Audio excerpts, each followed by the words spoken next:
Sorin bat în ploape și prude-i trezirea,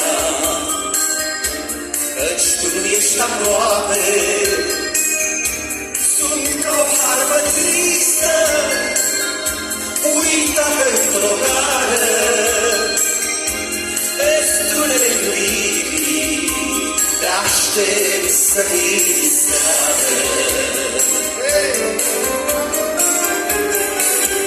Hai vino iar în gara noastră mică, privește-mă să vezi cât mi-e de frică. Alintă-mă și dă-mi curajul vieții,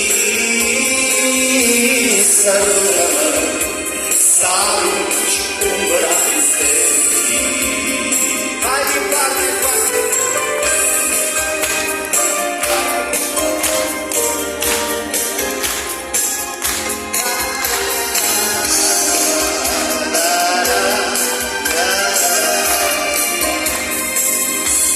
mă războlește dorul și-o mai lăsat acasă. Aș vrea să vin la tine, dar știu că nu-ți mai pasă.